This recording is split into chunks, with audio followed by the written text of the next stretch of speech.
Hello and welcome to the quick walk around of the new Volkswagen eGolf. This is a fully electric EV. I think it starts from about €44,000. So it just looks like a regular Golf really, except for there's a few different features on the front of the car.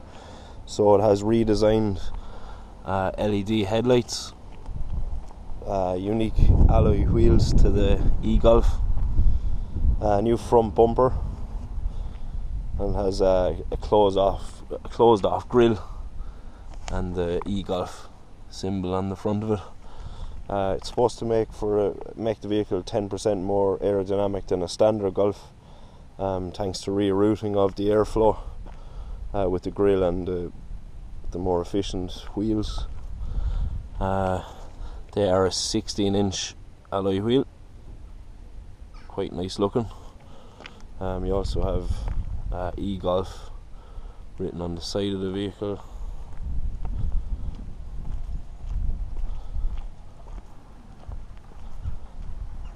And eGolf on the rear. You also have chrome detailing down the rear of the car.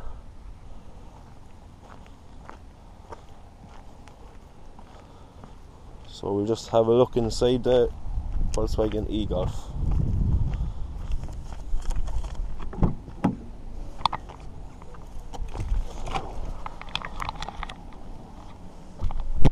So inside the Volkswagen eGolf, it's very similar to a Mark 7.5 Golf. It has the new LCD display instead of analog gauges, and also has the new, I think it's a 9.2 inch touchscreen infotainment system. I'll just make sure of that. It's the 9.2 inch colour touchscreen.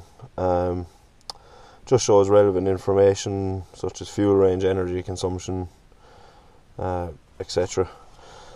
So we just turn the key here, and then you just press the brake, and you actually turn the key like a regular diesel or petrol vehicle to start it, even though there's no starter as such. But there we are. Now we're running as such. So the LCD display is very good. You can see there on the left, it shows you your regenerative braking, as in the green bar is charge, and then on the right of that you have power. So when you're accelerating, it shows you in a percentage what power you're using from the motor, and then when you're off throttle or regenerative or pressing the brake, you'll see the charge dial on the left light up. To actually select regenerative braking, if you just have it in drive, there's no regen, so it's just freewheels basically. But then to put it into regenerative braking, you go to B, and there's 3 variations of the degree of regeneration. So you just tap it over to increase it, and tap it back to decrease it. It works quite well actually. There's not really too many differences inside the car as a regular Golf. I actually drive 2015 Mark 7 Golf TDI, and well, obviously this is a higher spec car, so it has the new display, but everything else is fairly standard Golf inside. The steering wheel has the blue stitching around it. It's a nice touch, and also you have a eGolf emblem here. The blue stitching continues on the leather around the gear trim, and a blue gear top here. So this vehicle has Climatronic dual zone, which works pretty well. And also, I'll just show you the infotainment system. So basically, so it actually has gesture control as well.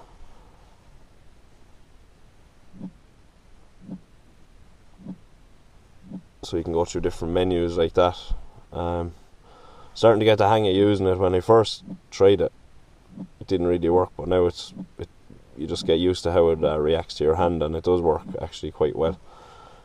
So you have your radio, telephone, media, vehicle information, CarNet, which is like it's sort of like having the internet, a very, very basic internet in your car, but you can read the news and things. I found it handy when I was charging the car at a quick charger. Say if you have 25 minutes, you can read the headlines there. So that's a handy feature on it. You have navigation, app connect, live traffic. I've also again media control, sound. You can put images up from your SD card, and then settings. So I'll just show you the vehicle menu. So there's your range monitor. So I have 105 kilometers left range, well, predicted range. So far I've covered 120.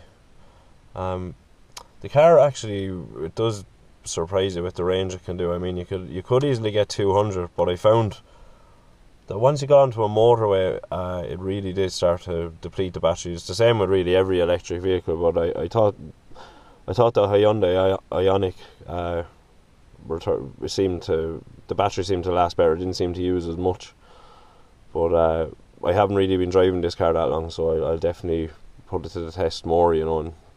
But so then you can select other options inside this menu. So you have e-displays. Yeah, sorry, that's what I'm in. So your range monitor, that shows your power flow. So when you're driving, it shows that your battery is giving energy to the motors. When you're regenerating, it shows your motor is giving energy back to the batteries.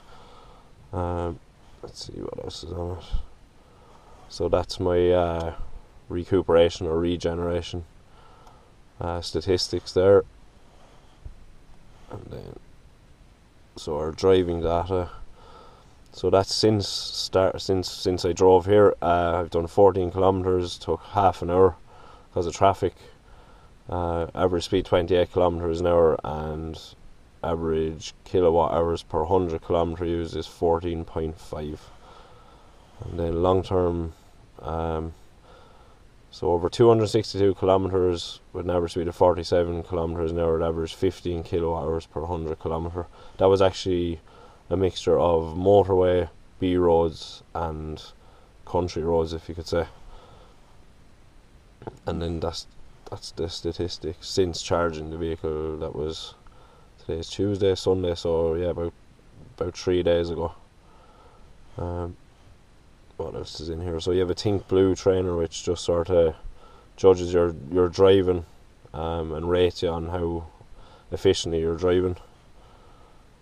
And then your vehicle status, just if there was any faults or anything like that, you'd see them in that menu. So yeah, you have your radio, and you can obviously control. They've done away with the volume control, actual physical buttons. They're just touchscreen now, but you still have the physical button here on the steering wheel, which I like. It's just you don't have to be taking your eyes off the road to try and find the button. And you can also change radio stations or different tracks with the one on the right. The car has adaptive cruise control, so you press this button. Well, you can see here just below the navigation, that's actually setting the distance that you want to keep between the car in front of you. It actually works very well. It's very consistent, and basically it basically keeps the distance between you and the car in front of you.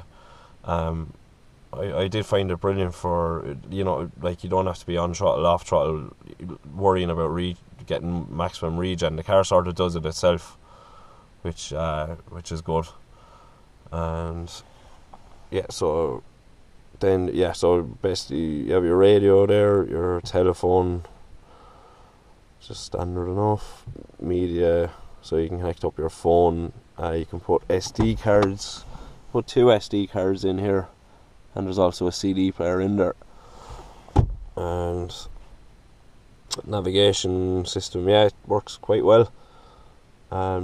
You can also connect up your phone, so if you have an iPhone, you have Apple CarPlay, and if you have Android, you have Android Auto, They work very well. Yeah, and you have live traffic, just, you know, if there's any accidents or anything like that. I think you need your phone connected as a hotspot though for these sort of features. I know you do for CarNet. I think traffic is the same, but they work quite well. So we'll just have a look. Oh yeah, just the vehicle also has auto lights and auto wipers as well. So we'll just have a look in the rear of the car there, just to see the room inside it. So it's just standard Golf really. There's okay room, you know. I mean, it's not massive, but it's definitely, you know, the Golf always did rear room well. Like, I mean, you'd easily fit into it.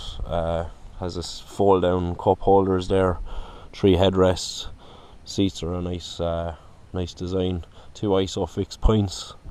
So yeah, it's just really standard Golf at the rear.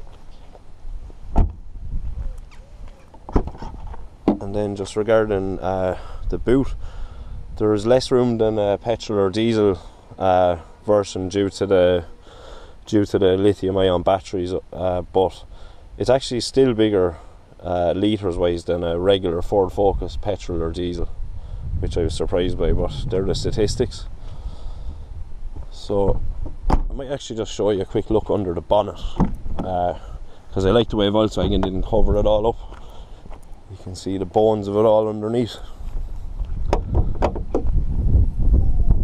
So you have your motor down here, and then your controllers, I think, up the top, and your 12 volt battery. But I like the way that you can see everything. There's no covers